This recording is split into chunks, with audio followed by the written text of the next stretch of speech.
था।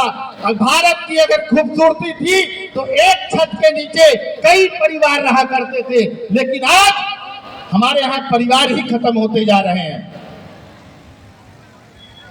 एक एक बच्चे सबके हो रहे हैं।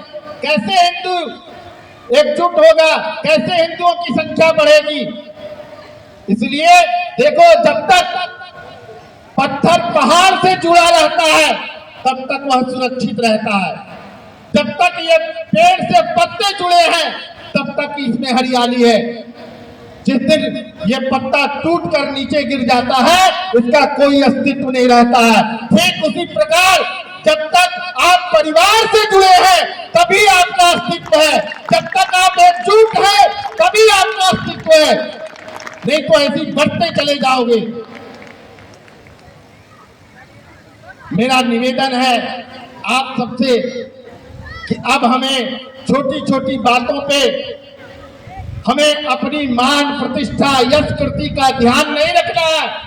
अगर देश रहेगा, राष्ट्र रहेगा, धर्म रहेगा तो हम रहेंगे, अन्यथा हमारा अस्तित्व मिट जाएगा। अब घरों से हमें बाहर निकलना पड़ेगा। धन्य बनाइए इन माताओं का जिन्होंने दिन रात परिश्रम करके आप सबको यहाँ निमंत्रण दिया। एक बार उन लोगों के लिए करतल ध्वनि से जोरदार तारीफ की जाए।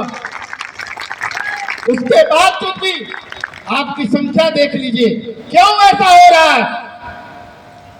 हमें विचार करना पड़ेगा और इसके लिए हमें प्रयास सिर्फ सम्मेलन से नहीं होगा।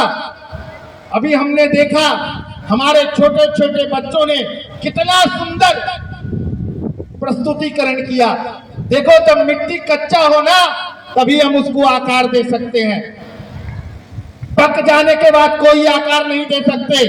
इसलिए अगर बच्चों के अंदर संस्कार नहीं डालोगे तो एक दिन धीरे धीरे वो संस्कार विहीन हो जाएंगे। बड़े होकर के उसमें संस्कार आप नहीं डाल पाओगे। इसलिए अपने बच्चों को प्रारंभिक काल में ही संस्कार देना प्रारंभ करिए। लेकिन आज हिंदू समाज क्या कर रहा है? अपने बच्चों को कॉन्वेंट स्कूलों में पढ़ा रहा है और उसका बच्चे ईसाई बनते जा रहे हैं। एक मौन युद्ध हमारे देश में चल रहा है जो पैरासिटामोल बांट करके, साड़ियां बांट करके सुदूर क्षेत्रों में आदिवासियों को बरगला करके और धर्मांतरण करा रहा है। ऐसा क्यों? और जितने यहाँ बैठे हैं 80% लोगों के बच्चे कॉन्वेंट स्कूल के प्रोडक्ट हैं। अगर यही हाल रही तो आने वाले 10 साल में आपकी स्थिति खराब हो जाएगी। भगवान का नाम लेने वाला कोई नहीं बचेगा। हाथ तालियां मत बजाइए।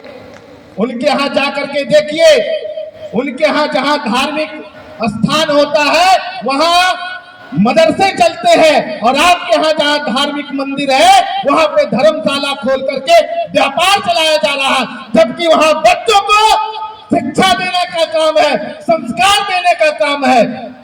इसलिए अब हमें जागृत होकर के समय रहते हुए अपने धार्मिक स्थलों को व्यापार का स्थान नहीं बनाना है, जबकि वह शिक्षा का संस्थान होना चाहिए। वहां हमारे बच्चे जाकर के गीता पढ़े, रामायण पढ़े, अच्छे संस्कार पढ़े, तभी तो जाकर के बच्चों में गुण होगा।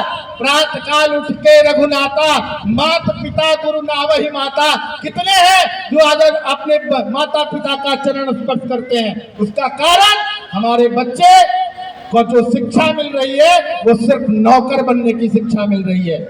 धीरे धीरे ज्ञान घटता जा रहा है। आज देख लीजिए सरस्वती शिशु मंदिर कितने खुले। आज हमारे जो बच्चे सरस्वती शिशु मंदिर में पढ़े हैं, आज देख लीजिए उनके अंदर कितना संस्कार है। ये भारत में हर एक जगह, हर एक जिले में एक सरस्वती शिशु मंदिर खोलने की आवश्यकता है, तभी हमारे बच्चे संस्कारवान होंगे। प्रारंभिक शिक्षा हमारे बच्चों को सरस्वती शिशु मंदिर में मिलना चाहिए, लेकिन इसके ऊपर काम नहीं हो रहा। घटता जा रहा है लेकिन बढ़ नहीं रहा है। ये मेरी वेदना है। अब हमें सिर्फ सत्ता का सुख पाने के लिए हम लोग नहीं है। अगर सत्ता मिली है तो सत्ता को मिलने के बाद हमें सनातन को कैसे बढ़ाना है, सनातन को कैसे एकजुट करना है, उसके लिए काम करना है। हम लोग सैकड़ों सालों से हिंदुओं को एकजुट कर रहे हैं, लेकिन आज सरकार हिंदुओं को बांट रही है। समय रहते सजग हो जाइए, एकजुटता का परिचय दीजिए और कोई ऐसा काम नहीं करिए जिससे हिंदू टूटे। हम लोग दिन रात परिश्रम कर रहे हैं, उसके ऊपर पानी मत फेरिए।